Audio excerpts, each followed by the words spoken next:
Welcome to the Fantasy Savvy Show with your host, Steve DeAngelo, presented by FF Face Off, discussing high stakes fantasy football, betting talk, and more. So sit back, relax, and enjoy the show.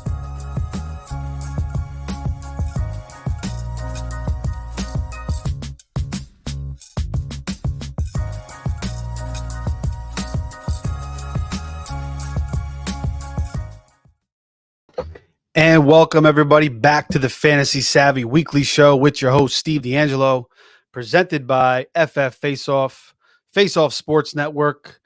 Please give us a like and subscribe to the YouTube page. Follow me on Twitter at Fantasy Savvy. Also head over to fffaceoff.com for all the latest articles, tools to get you ready for your upcoming drafts. Some of you guys may be drafting later tonight, tomorrow, Labor Day, well into Thursday, even Thursday night, I have a draft. And I may have one or two drafts after that. Now, most people are stopping after that, but hey, you may be doing it too. So, what we're going to be doing today is diagnosing the draft board based on NFC RotoWire Online League. And we're going to kind of go through, the guys that I've been fading and the guys that I believe in the most, and look at each round and try to say, stay away from this guy and, go after this guy, or just, stay away this guy. But there's going to be a lot of different fades. I have heavy convictions on this. I haven't been drafting these guys. Maybe I have like one or two shares, not much. So anyway, let's dive into it. Let's bring the draft board up. By the way, Deion Sanders, yesterday, Colorado, amazing performance by his team offensively. The defense, obviously, not great, letting up 42 points. But, TCU, a team that was in the semifinals or the national championship last year, incredible win just to turn that program around. They had one freaking win last year, and they've already matched that total already. So high expectations now for Deion. Let's see what happens the rest of the year. But that was an awesome game to watch. College football was fun to watch, and we got a good one tonight between LSU and Florida State. But let's get into it. I want to try to keep this as short as possible. So here is the draft board, guys, and you can see the dates here. This is from August 31st up until today. And so we're going to kind of go through the draft board here and just, not every single round. Some rounds I'll skip, but we're going to cover a lot of rounds here and give you guys an idea of, my final buys and fades as we head into the last couple of days of drafting before the season start Thursday night between the Chiefs and the Lions. So first round, and this is going to be one that, you're not going to hear from most analysts. And my first round fade is Amon St. Brown. Now, why am I fading Amon St. Brown? He's kind of going that 9, 10, 11, 12 spot, depending on, where your draft is. But most of the time, he's going in the first round, maybe, on that swing pick back at the 11, in that 12 spot on the way back. You're getting him early in the second round. But the reason I'm fading him is obviously his situation is great with Goff. Goff loves those short to intermediate routes. He loves to target Amon St. Brown's a nice, easy route. The Lions definitely design a lot of plays for Amon St. Brown. They definitely feature him a lot. And there's not a lot of other guys there. Again, you have Khalif Raymond, Josh Reynolds. But they do bring in Sam Laporta, the rookie tight end from Iowa, who, out of all those famous tight ends that were there, Kittle, Dallas Clark, Noah Fant, a couple of the guys I'm missing, but he had more receptions than all those guys, and he definitely stands out. When you watch him on tape, he stands out hard. Really good receiving tight end, and, he could have a really big role in this offense. Now, some beat reporters are saying Brock Wright, may have the veteran experience, and he may play more snaps initially than Laporta, but I think Laporta eventually is going to earn a nice role, and he could become a favorite target of Goff, potentially taking away targets from St. Brown. Then you also have Jameson Williams coming back after week 6.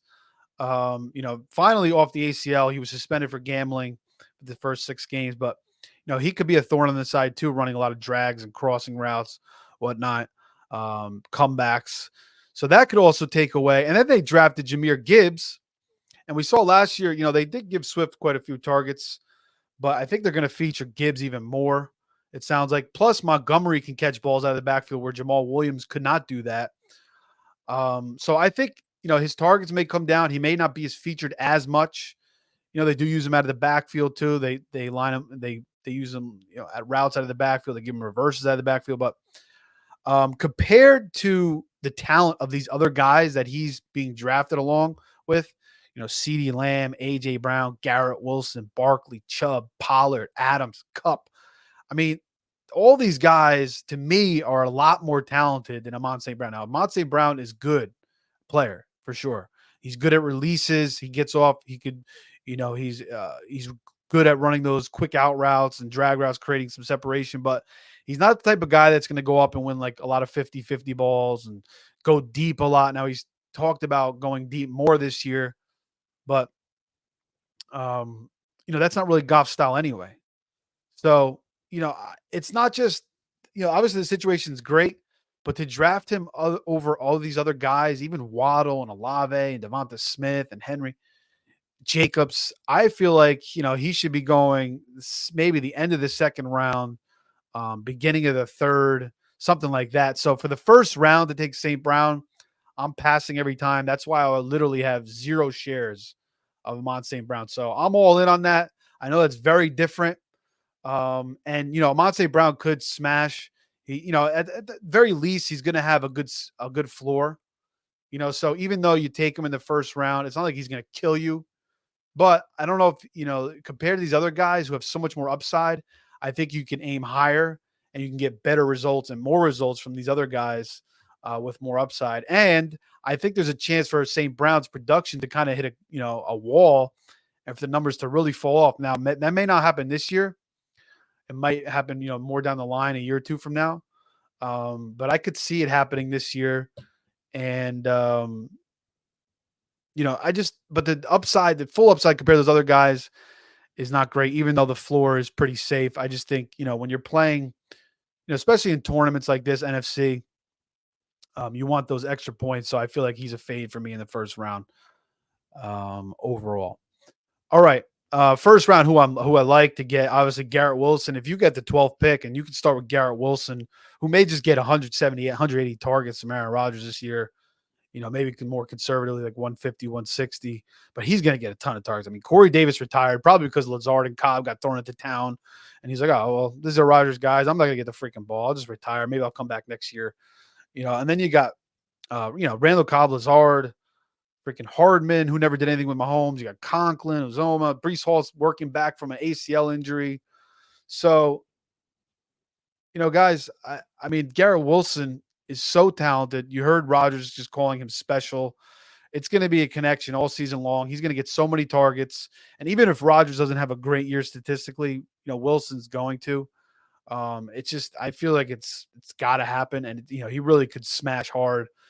12, 1,300 yards, 12, 13 touchdowns, something like that. So that's an excellent pick. If you have the 12th spot, I mean, it's just an awesome start. And then you come back, early in the second round, you can grab Chubb, Barkley, or Pollard, or even Devontae Adams or Kupp, whatnot.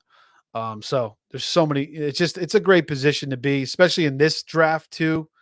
NFC is third round reversal. So it swings back down, as you can see.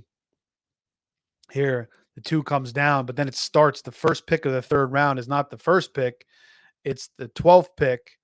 And then it swings back down. That's a little bit different. They started that years ago because of, LaDainian Tomlinson's and the Priest Holmes give you such an advantage with those first 3-4 picks. So they wanted to kind of even it out at the end. But most leagues don't do that. Your league probably doesn't do that. But I'm just saying that's a great way to start with Wilson and then get one of those backs. Tyreek every time if I'm in the top 5, after Jefferson, Chase, and McCaffrey go, I love taking Tyreek there at 4. I mean, this guy could easily go for 2,000 yards. He could easily be the number 1 player in fantasy football. You could argue he's the most explosive player in football. I mean, he probably is, and the best receiver in football. So, he could just explode. And, you could say he could be the number one pick, but there's concerns about Tua's health. And then you got to go with like Mike White or Skylar Thompson, which wouldn't be ideal. But, Tyreek would still be solid regardless. I mean, I could throw the ball to him and he'd have 1,000 yards. Kelsey at the 6, if you want to, for a 3 wide receiver league, if it's just 2 wide receivers, 2 running backs and a tight end, I think it's fine. But for a 3 wide receiver league, if you start 3 wide receivers and you have a flex, you could start 4 wide receivers. So I don't know if I like him there at the 6. I kind of like him more towards the back end. I'd rather take like a Diggs or, um, CeeDee Lamb, Garrett Wilson, something like that. Especially if he's going like top, within the top 5. Definitely prefer Tyreek over him for sure. But, most cases Tyreek is going over him. All right. So, yeah. And then, the rest of these guys I can't really argue with. I mean, I love them all. So if where all these spots are fine for me, it's really just St. Brown and maybe a little Kelsey in a 3 wide receiver league. Second round, there's no fades for me here.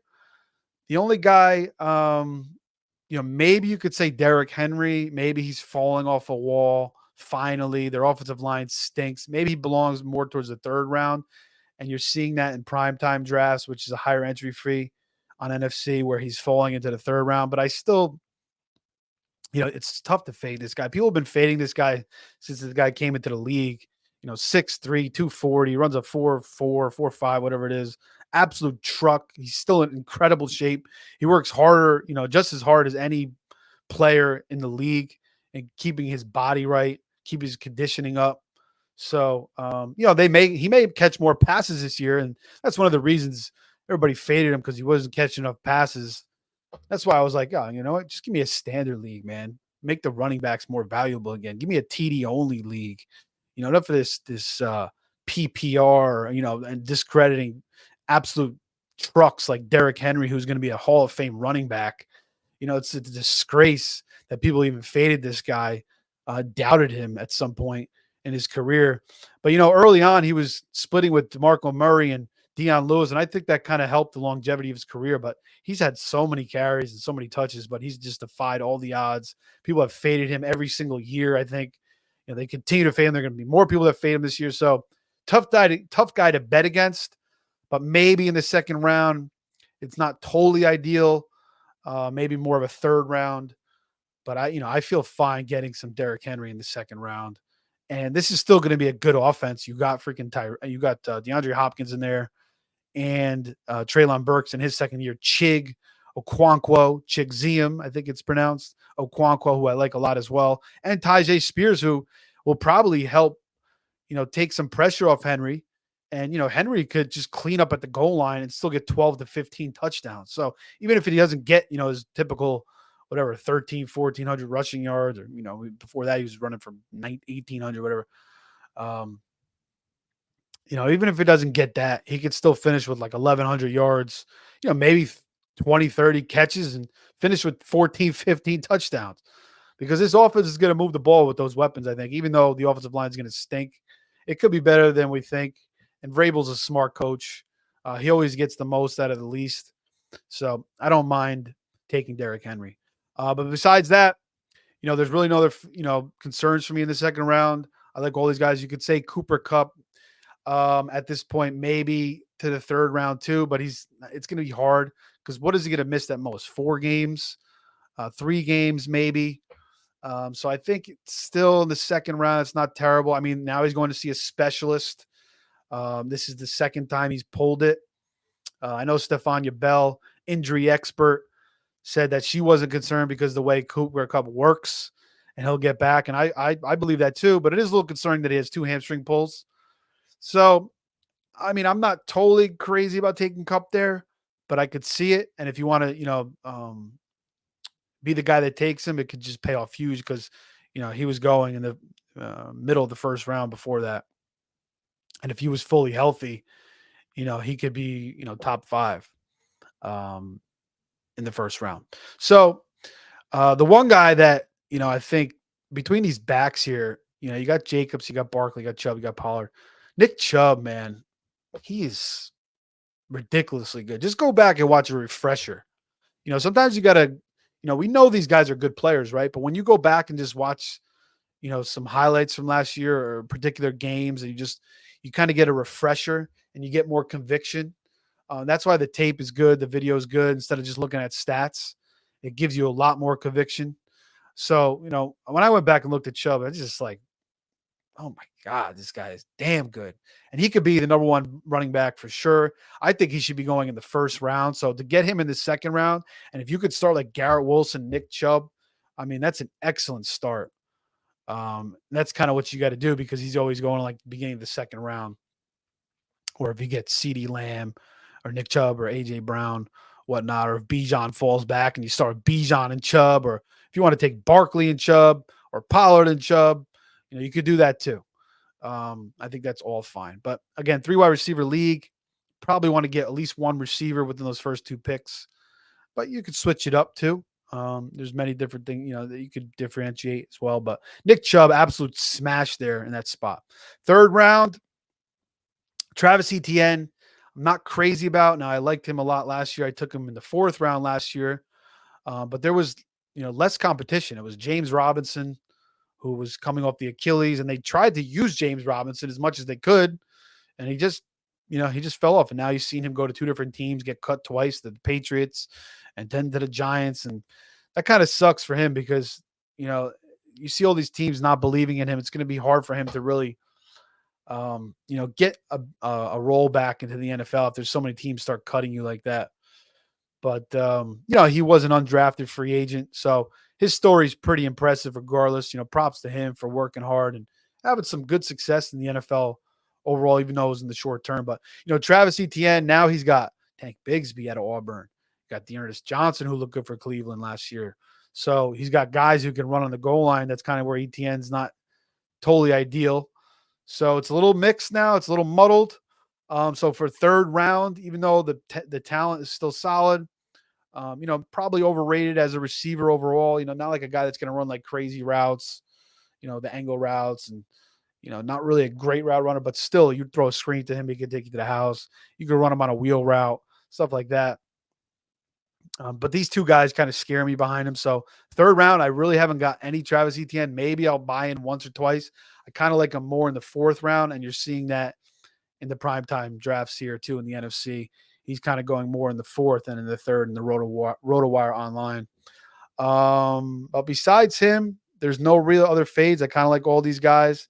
As far as guys I really love. Oh, actually, you know what? I'm sorry.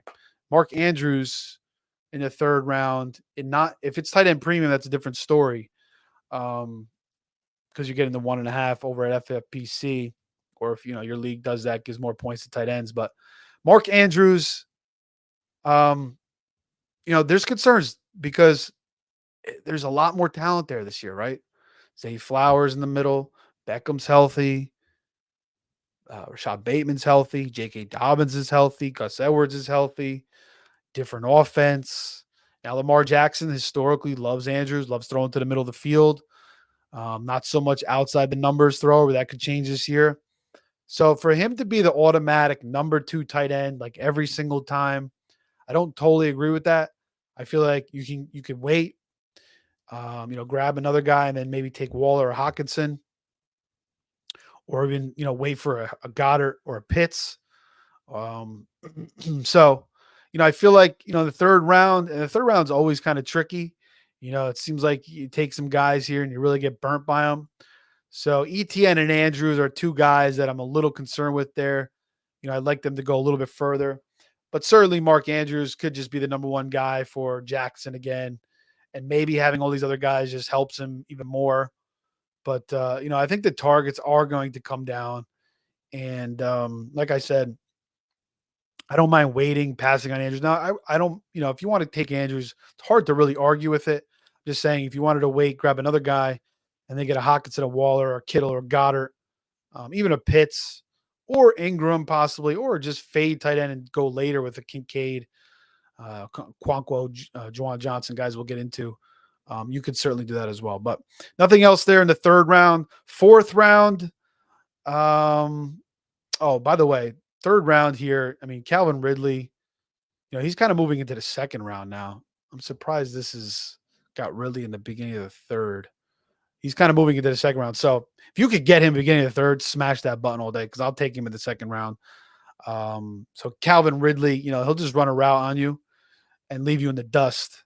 So there's gonna be a ton of separation.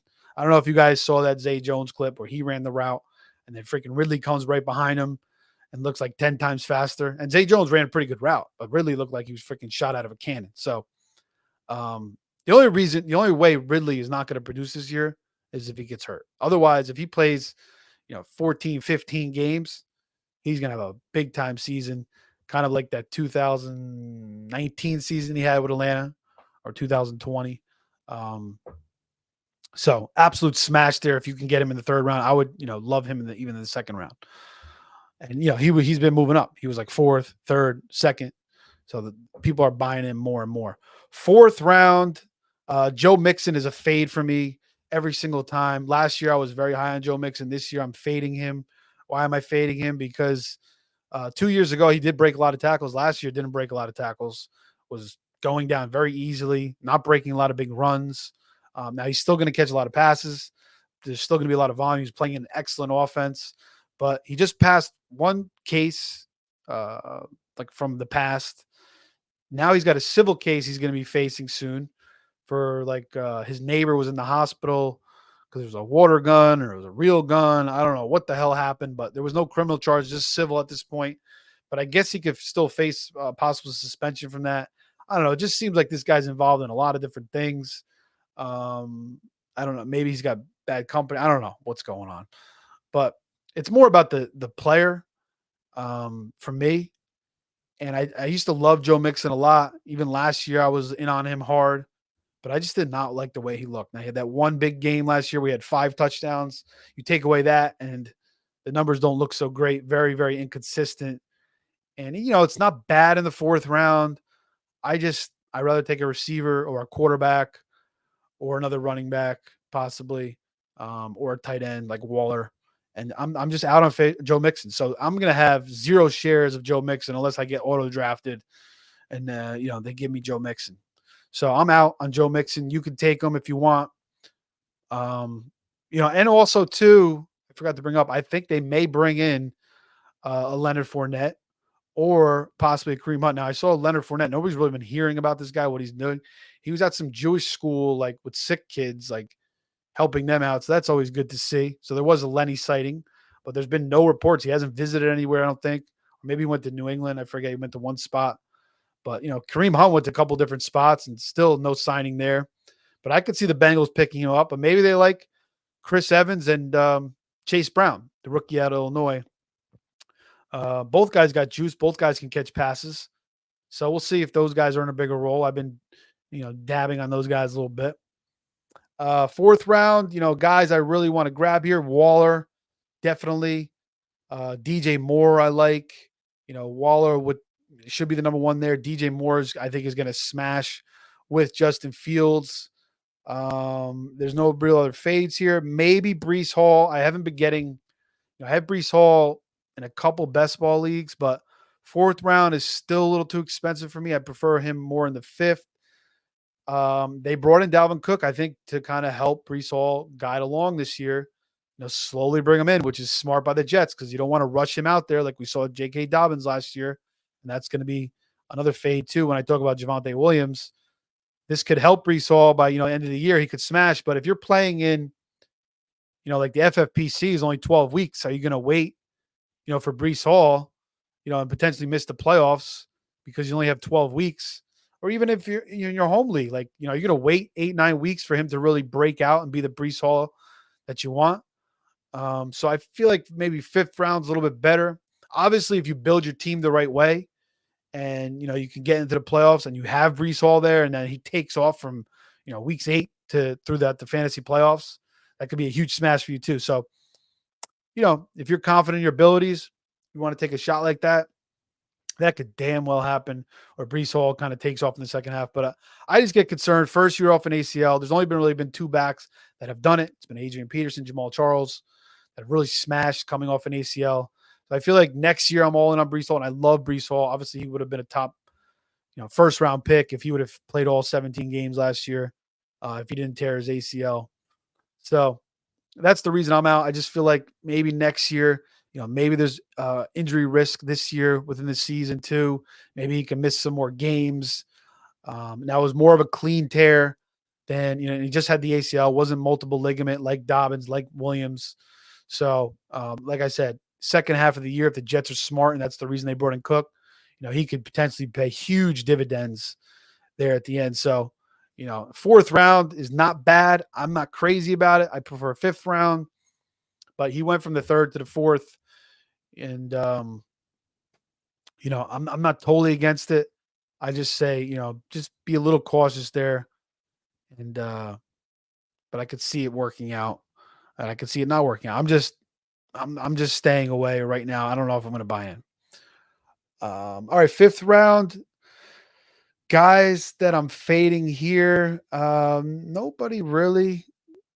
I kind of like all these guys. Maybe Damian Pierce. I mean, I understand the situation with the offensive line for Pierce. Um, very, very solid. And, he's going to be a workhorse. But I'm not sure about the talent. But then it's Devin Singletary. CJ Stroud does look good too. And I think this offense is going to be much improved as well.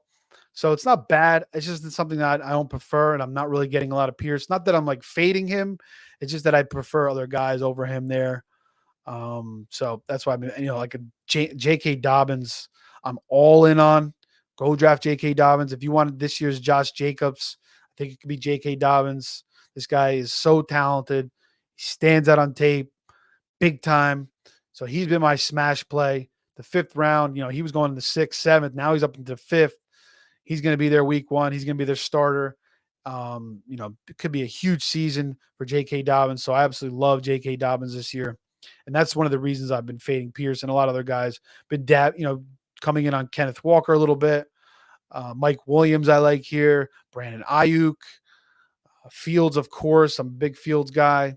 James Cook, a little bit of him as well. So no other issues really. Maybe Damian Pierce. And those are the guys I like. And of course, George Pickens is another guy. So Dobbins and Pickens are like on my must draft list on Twitter. I have like 4 or 5 guys there that I have that I've just really identified that I want to try to really get. And Pickens was going like in the 7th. Now he's going up into the 5th, maybe in different ADPs, he could be still 6th, 7th, but he could definitely go in the 5th every time. So, at this point, get your guys. Sometimes you got to live outside the ADP and just go up and grab a guy in a round or 2 before, just so you're happy and you could get the guys that you have the most convictions about. So don't be so into the ADP like it's, oh, well, I got to get the value. If I get this guy too far, sometimes just go, if you have a deep conviction, go grab that guy ahead of ADP and don't worry about it. All right, we got to speed this up. I've only through 5 rounds and we're almost at a half hour. I guess we'll try to go 35. We'll see how fast we can go here. But 6th round, Rachaad White, everybody loves this guy. And I understand the volume. And I understand he's going to catch a lot of balls. And Baker Mayfield, I think his check down rate was like 10%. So he's on the higher end. Not the total, like I think Burrow was like 12 or 13%. So Burrow was a lot higher, but still fairly high. I think Brady was around the same last year, maybe 10, 11% as well for check downs. Baker's going to check it down. Rachaad White certainly can catch a lot of balls. They're probably going to be, he's probably going to be passing a lot. So I don't know about the talent. And I feel like Sean Tucker's a good player out of Syracuse. He came back from the heart problem. He could take carries away and catches away from Rachaad White. He could be more talented than Rachaad White. You still got Chase Edmonds, and I know he sucked last year, and I've never been a Chase Edmonds guy, but he can still catch balls, right? And he may have a role. So I just don't know if it's so secure and everybody's on it. It's kind of a fade for me now. Everybody was right about Chris Godwin years ago, and everybody was talking him up. And he really worked out, as a breakout player. But as far as talent, Chris Godwin against freaking Rachaad White, big difference there for me. And, I feel like Rachaad White can start losing snaps to the other guys below him, even though it doesn't seem like it. I think we could see that at some point. Um, any other fades here? Not really. Like all these other guys here in the sixth. Um, no guys I'm really crazy about. Now, Jonathan Taylor, if you want to take him in the sixth, I don't think that's terrible. Maybe he misses 4 games, maybe he holds out more, but I do think that the reward outweighs the risk at that point, especially the sixth, seventh round, or even if he falls into the eighth round. I think now if you're doing 1 or 2 leagues, you got one shot at it. It's probably not the smartest thing, but if you're playing in multiple leagues like me, most people are playing, at least 5, 6 leagues or 3, 4 leagues now. If you want to take a shot on Jonathan Taylor, I have no issue with it because he could just, blow out, maybe get traded to a team, or maybe the Colts make him happy, give him a contract. And, he starts playing with Anthony Richardson in week 5 and he starts killing it. Now, do I really think he really has an ankle injury? I don't think so. I think it's just a facade. He had the surgery in January. He's supposed to be, said he was ready to go in April. And I think it's something to do with his agent, kind of switched Taylor's mind. They're trying to make a stand for running backs. Maybe Taylor had an agreement with the other running backs that he was going to be the guy somehow to kind of put his foot forward. Who knows? But it's the most interesting conversation, or one of the most interesting conversations in fantasy football right now. He's been the most perplexing pick, going in the first and the second and the third, and now all the way to the 6th, 7th, 8th round, maybe further depending on your league. But I don't mind buying in there. I'm kind of a risk taker. I don't care. I do have a little bit of Jonathan Taylor where I got him in the third, even once in the second, which doesn't seem great now, but only a couple shares, so don't mind that. That's really it for the 6th round. 7th round, don't really see any fades here.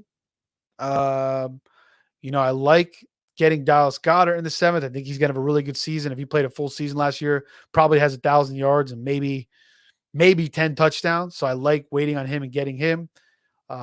Zay Flowers, absolutely loved and was drafting him early. Obviously, everybody likes him. And he's a guy that could even push into the 6th, maybe into the 5th. We'll see. But definitely into the 6th. So if you have a deep conviction about him, make sure you grab him, even if you want to snatch him in the 6th.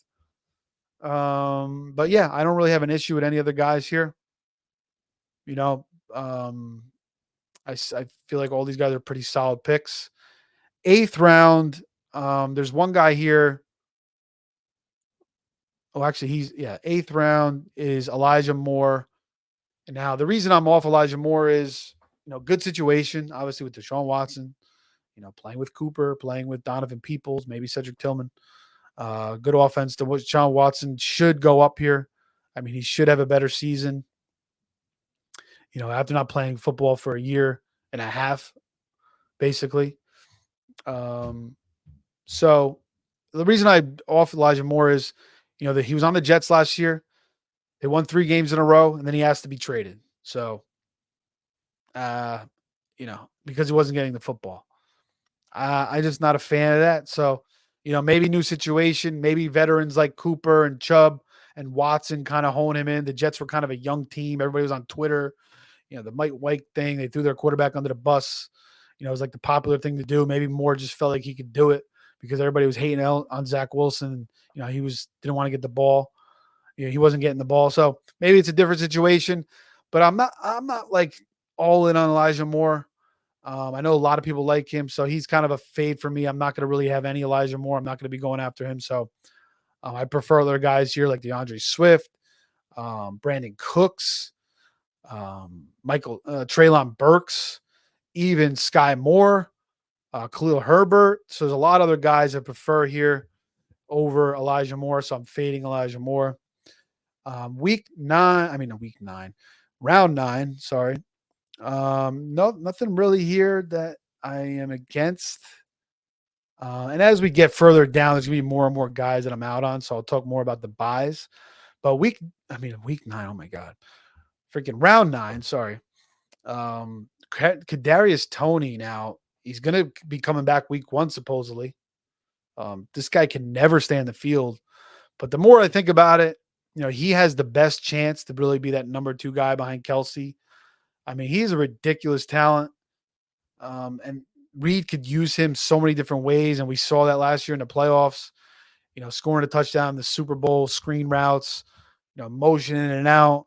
Um, so many different ways you could use him, reverses, trick plays. So I think, especially in the red zone, he's going to get a lot of usage. They're going to get creative with him.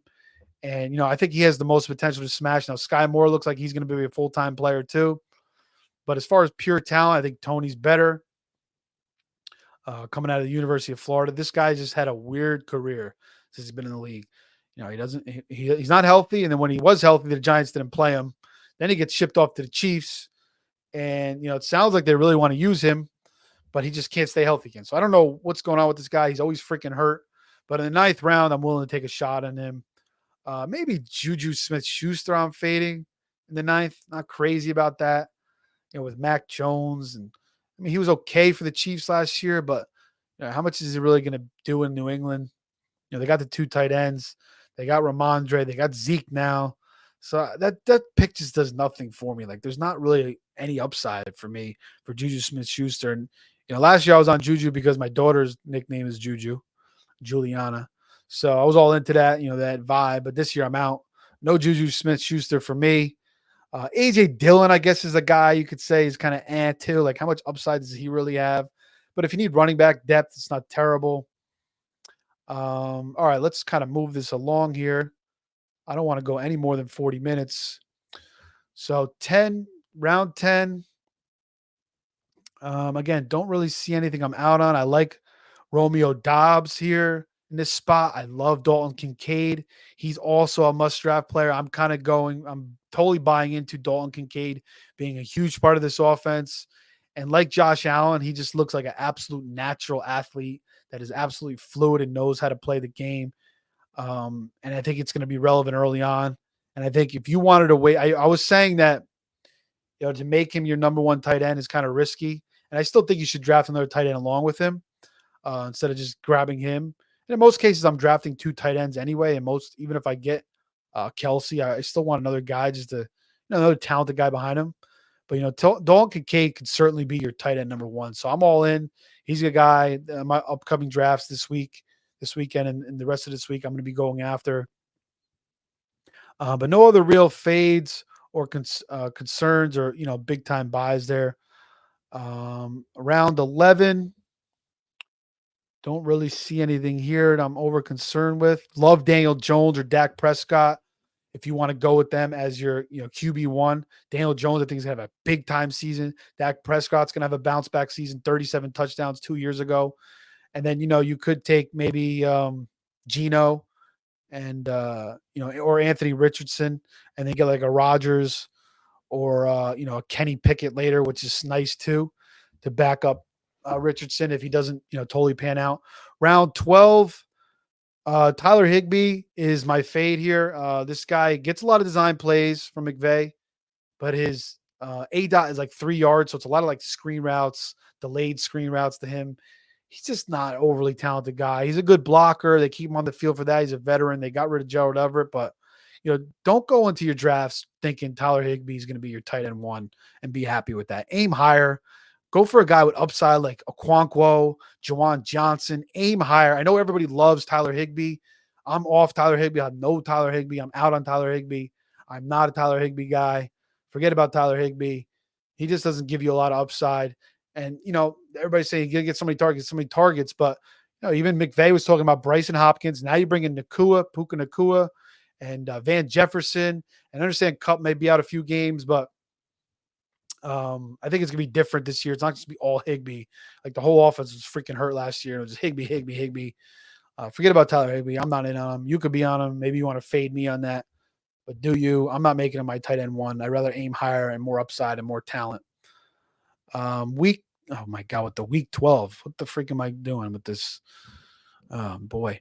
Anyway, round 12. Yeah, so out on Higbee. Anybody I'm buying in round 12 that I'm really high on? Not really. Obviously, I like Sam Laporta. Actually, I missed Roshan Johnson. He kind of goes in like 11th, 12th, but here's in the 12th, 133 overall. Love Roshan Johnson. I think he may have a role instantly with the Bears. He could earn a bigger role over Khalil Herbert at some point. So love Roshan Johnson, love the talent. I've been getting him in a lot of leagues. I want to get more of him. Round 13, I like Van Jefferson. I like Jalen Hyatt. I was in on Kendrick Miller. Now he's got first he had he had that MCL injury, then he hurt his knee, then he hurt his hamstring. So something with that knee, it could just be a rough rookie season for Kendrick Miller. And I was really excited about him as a talent, and I have a lot of him in best ball and redrafts, drafts that I did earlier. But now I've had enough of him already. I have enough of him, so I'm pulling off and just my old shares. We'll see what happens. And I still think he could be solid, but yeah, I'm out there for right now. I just don't like hammies and that knee. I feel like he could be kind of an injury concern. You got Jamal Williams, and by the time he's maybe getting up to gear, Kamara is going to be coming back. So it might be more Kendrick Miller next year than this year, but I could still see him, getting maybe healthy. Maybe they sit him out a couple weeks. He gets healthy, sheds that knee brace. And I don't know why in the freaking preseason that they, were running him behind their second unit offensive line with a knee brace on, just over and over and getting stuffed. There was absolutely no blocking. His numbers looked terrible. So that was unfair to him, I thought. And then look what happens. He gets a freaking ham injury. So they didn't handle him right. Definitely not. I'm sorry, guys. I'm sorry to myself. I wanted to keep this kind of short, but I want to give you guys my ins and outs. So we'll try to, maybe cut it off by the 15th round and speed it up as much as we can. But there's just too many players that with the info, I just want to give you guys so you can totally be ready for your drafts. And then you drive along, you listen, you work out, you mow the lawn, you can listen to this. So hopefully it's a good listen for you guys. Again, fantasysavvy.com. Follow me on fantasy on Twitter at fantasy savvy, fffaceoff.com, Faceoff Sports Network.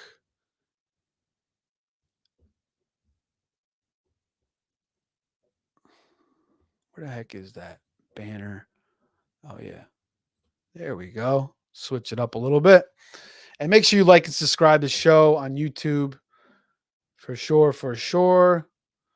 That's going to help us out a lot. Go to fffaceoff.com. There's a lot of good tools there, articles. Check it all out. And follow us with us along all season. I'm going to have a Tuesday waiver wire show, Thursday betting show. I'll be on with Anthony and Matt and Mike Monday, Wednesday, Friday. We're going to have other shows as well, DFS, everything you need for your fantasy football season this year. All right. Round 14. Let's see. Love Kenny Pickett late. I was not a Kenny Pickett guy, totally. Now I'm all in. The talent is undeniable around him with George Pickens, with Deontay Johnson, throwing freaking Allen Robinson in the slot. Even Calvin Austin looks like he's got serious juice. Pat Fryermuth there. Najee, Jalen Warren, better offensive line. Mike Tomlin, the Steelers' history of just being a good, classy organization. Things always going right for them and good things happening to them. So Kenny Pickett could have a big season. I could see 30 touchdowns. If you wanted to grab Richardson and then get Pickett in the 14th round, I love that. Or grab Pickett in a Brock Purdy, or so you could wait on quarterback, and I've been doing it as well, and come away pretty solid this year. I think there's some guys that I really like. Gino was a freaking top 5 quarterback. He's going 11th round. You got Daniel Jones, who I think is going to smash. Prescott with a bounce back. You got Cousins. It's just that when you take a Mahomes or an Allen, they kind of separate, and a Hurts, they separate more so from these other guys. But these guys are still solid. They're still, going to give you really good numbers and consistency. And, you could fill in those holes where you're taking those quarterbacks early with some other big time players, and it could pay off too. So I think you switch it up if you're in multiple leagues, but love Kenny Pickett, especially in the 14th round. Jerome Ford, forget about it. I'm not taking him. I'm not excited. Is he going to catch a bunch of balls? He's more like a handcuff to Chubb. I don't see him as having flex value. And now they got Pierre Strong. So if you want to handcuff, if you're a Chubb owner, you want to handcuff with Jerome Ford, I don't mind that. I just, I'm not crazy about taking Jerome Ford. I'm not even know how talented the dude is. So I don't love that. But he would, he would be in a good situation if Chubb went down. Good offensive line, good offense. And he'd probably be getting the bulk of the carries because the guys behind him don't really fit the bill. Pierre Strong and Demetric Felton. So Yeah. In that case, maybe if Hunt was still around, maybe they bring back Kareem Hunt. It is possible too. So not totally in on Jerome Ford. Chuba Hubbard, eh, not really into that. KJ Osborne, not really into that. Kind of like Gallup there, because he's healthy coming off the ACL. Dak's going to target him. DJ Chark probably going to be the number one when he's fully healthy. Now Thielen could take that, but the rapport was between Chark and Bryce Young all preseason and training camp. I was actually at the training camp this year on my way back from New Jersey, driving back to Florida, and there was a couple good connections between Bryce and Chark. Chark made some nice catches, and he's a former 1,000-yard receiver, only 26 years old. So I like him as a late target. Donovan Peoples, Dolchich, like round 15.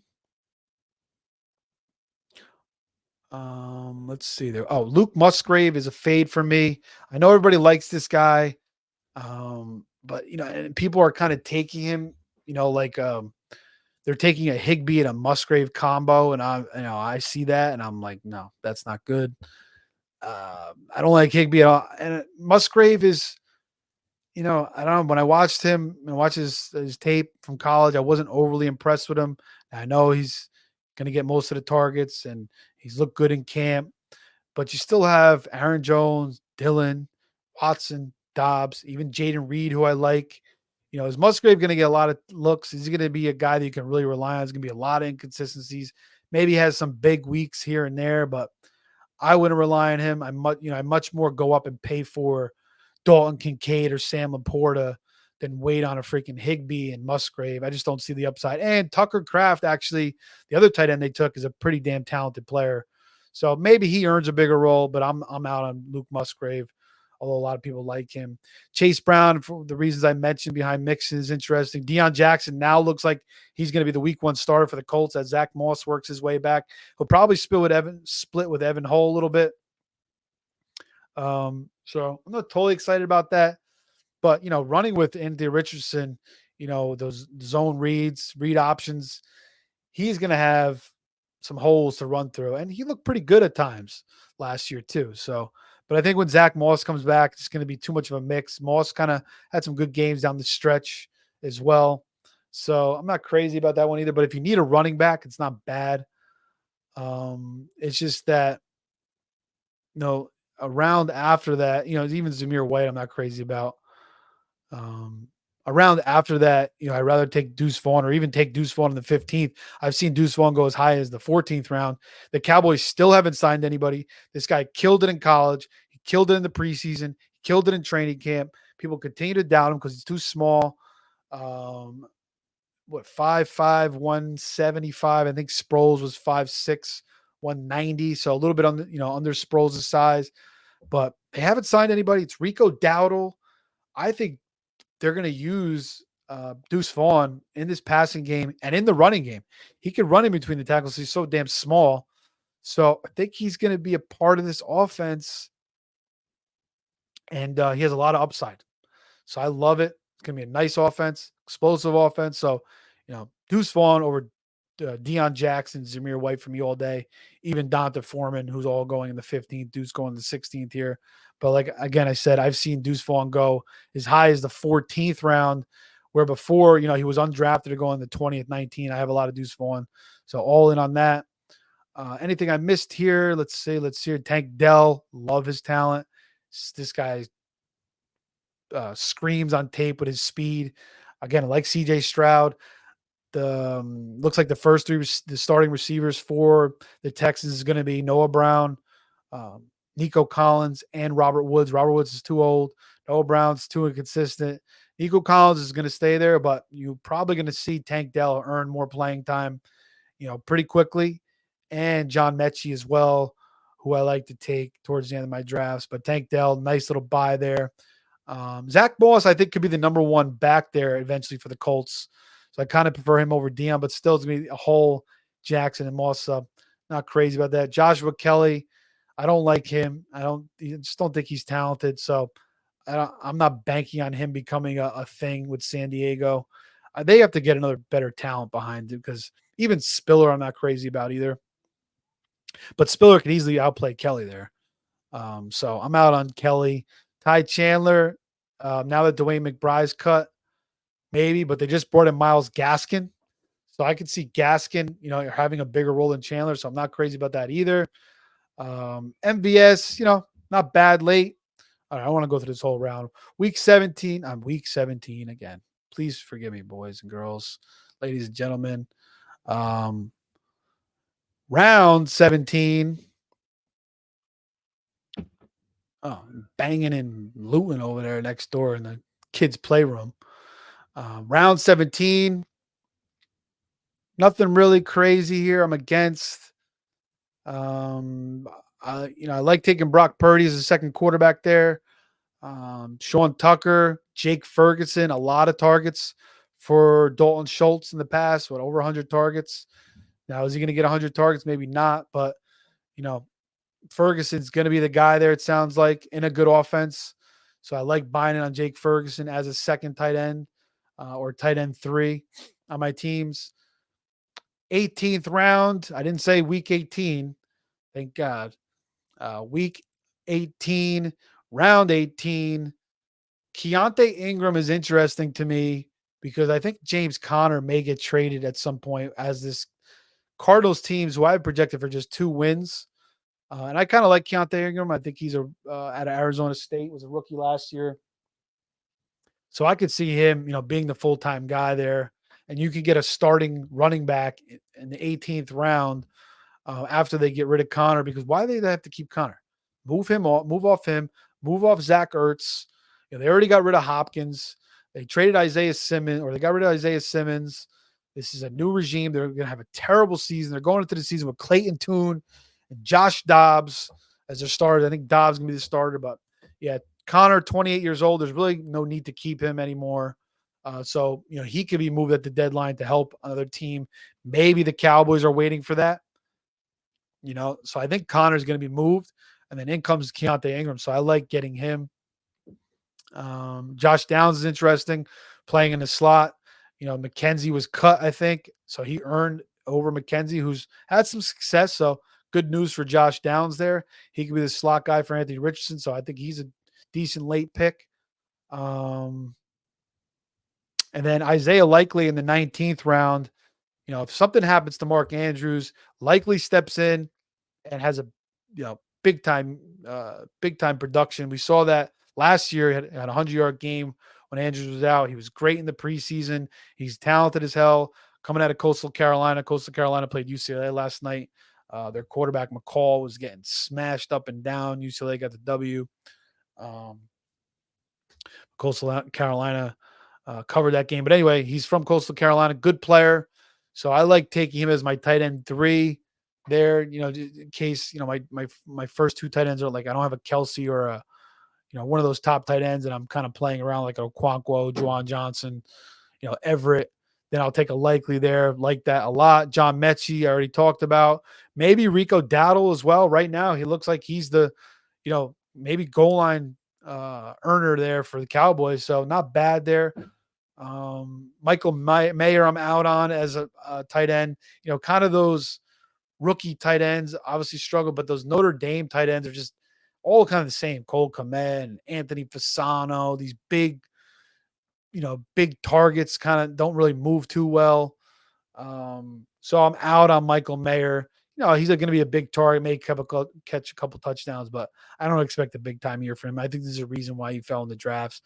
And then last round, 20th round, I kind of like sprinkling on Chase Claypool, former 1,000-yard receiver. He could be the number 2 there for the Bears. Mike Gesicki as well. 2 years ago, 700 yards. And Puka's not bad. Allen Robinson's not bad as well. And that's kind of it. Defenses. Yeah, Chiefs were second in sacks last year. You could go Seahawks. They have a good week 1 matchup against the Rams. Washington Commanders play the Cardinals week 1. That's an absolute great streamer for week 1 if you're not getting one of these top defenses. New Orleans Saints have a really easy schedule the first 6 weeks. So that's another nice one to grab as defenses. Kickers, just get a guy that has a high percentage and it kicks a lot of 50-yarders if you get those 5 points. But that's it, guys. I went longer than I wanted to, 54 minutes. But I wanted to get through the whole board and kind of give you guys, who I'm in on, who I'm out on. You got your drafts, maybe tonight, maybe tomorrow, maybe all the way up into next weekend, whatever it is. I hope you guys enjoyed. Again, follow me on Twitter at Fantasy Savvy. Follow the site fffaceoff.com and like and subscribe our YouTube page.